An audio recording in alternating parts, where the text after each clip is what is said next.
સંપ છે ત્યાં જંપ, સંપ છે ત્યાં સંપ હોય ને ઓલા ચાર ઓલા માણસો હતા, એનો સંપ તોડવા માટે રત્નાકર અને ખૂબ હલાયા મચાયા, પણ આ લોકોનો સંપ તૂટ્યો નહીં. અને એ રીતે બધું થાય તો આપણું કામ થાય. નહીં તો કેટલું નુકસાન થાય, જરાક આપણને ખબર ના પડે. પહેલાં તો ઘરમાં સંપ ના હોય, પતિ પત્નીને સંપ ના હોય તો કેટલું બધું બગડે. પછી ઘરમાં સંપ હોય, પરિવારમાં સંપ હોય, પછી એનું વધતું જાય. પછી આપણા સત્સંગ મંડળમાં સંપ હોય, પછી આખા દેશમાં BAPS, હા, એક પરિવાર, આપણું સંપેલું પરિવાર. આજે એ ભાવના દ્રઢ કરે, ઉપરનું નહીં, આપણે અંદર ઉતારવાની છે. તો ભગવાન આપણી પાસે રહે.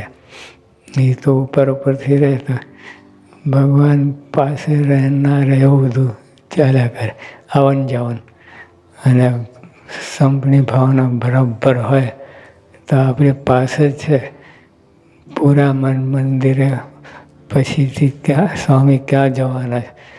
પછી આપણે આ સંપની ભાવના કેળવીને આપણા હૃદયમાં વસાવાના છે. પછી ક્યાંય જઈ નહીં શકે, પરમનન્ટ તમારે રહે. અને બીજી બધી તો આપણે આ સંપની ભાવના સારું છે, પણ એમાં પરમનન્ટ નહીં. આવન જાવન અમુક દિવસ આવે એટલે ઉજવાઈ જાય, બધું કરે, પછી બધું ભૂલી જાય.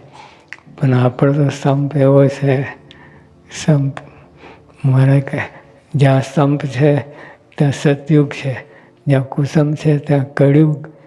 કળી એના કુટુંબે સહિત નિવાસ કરે છે. એટલે એકલો કળી નહીં, એનું કુટુંબ. એનું કુટુંબમાં તો બધું બરબાદી છે, મત્સર, ઈર્ષા, અસૂયા, આ બધા એનું ફેમિલી છે. કુસુમ ગ્રેન્ડફાધર, પછી એના નીચે છોકરા છોકરી, દીકરા દીકરી ના કહેવાય, છોકરા છોકરી, પછી એના ગ્રેન્ડ ચિલ્ડ્રન, બધા આખું ટીમ લઈને આવે. કુસુમ આવે બધું ટીમ, અને તમને ત્રાય ત્રોબા કરી નાખે. એટલે આપણે સત્સંગ કરીએ છીએ, સત્સંગ જ સંપ એ સત્સંગ છે. સંપ ના હોય એટલે આપણે પ્રયત્ન કરીએ છીએ સંપ, પણ જ્યારે પૂરેપૂરો સંપ આવી તો ભગવાન જેવા થઈ જવાના એવું છે. એટલે સંપની બહુ જરૂર છે.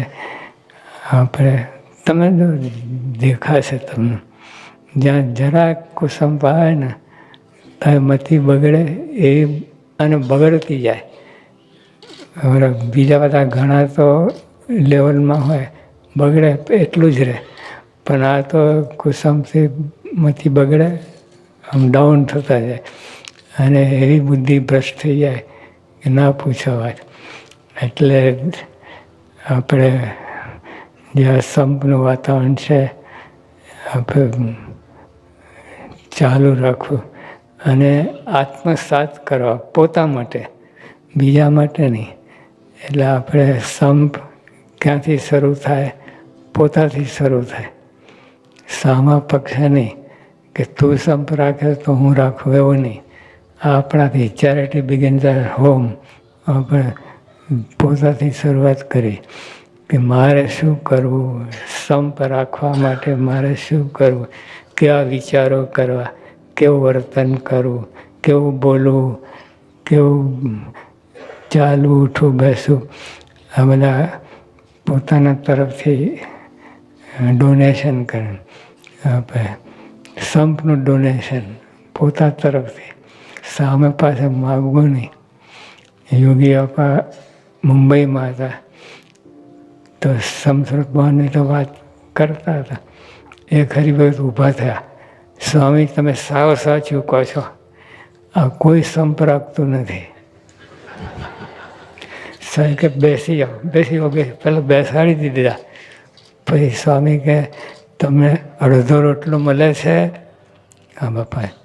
તો અડધામાંથી અડધું આપવું એ સંપ, અડધાને પૂરો કરો એ સંપ નહીં. એટલે કોઈ પાસે જો અડધામાંથી અડધું આપવું, એટલે આપણે ગમે એ મુશ્કેલી હોય કોઈ પાસે માગવું નહીં, આપણે પોતે જ કૂટી લેવું.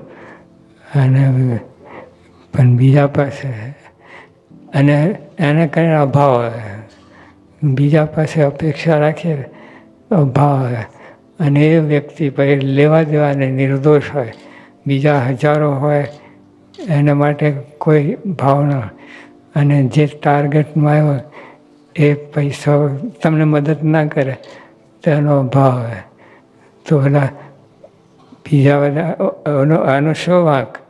બીજા 999 છૂટી જાય છે એનો અભાવ ના આવે, અને આ ટાર્ગેટ બન્યો એનો અભાવ આવે. એટલે આપણે તરફથી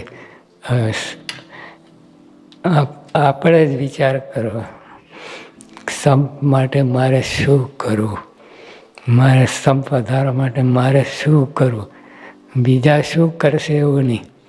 મારા માટે હું કેવી રીતે વર્તું, વિચારું, બોલું તો સંપ વધે. તો બધાનું આવું ડોનેશન હોય તો ઢગલો થઈ જાય. નહીં તો આપણે સામે પાસે અપેક્ષા રાખીએ જ ખોટી. એ સંપ નહીં, દેખાય સંપ પણ સંપ ના કહેવાય. સહજાનંદ સ્વામી મહારાજ.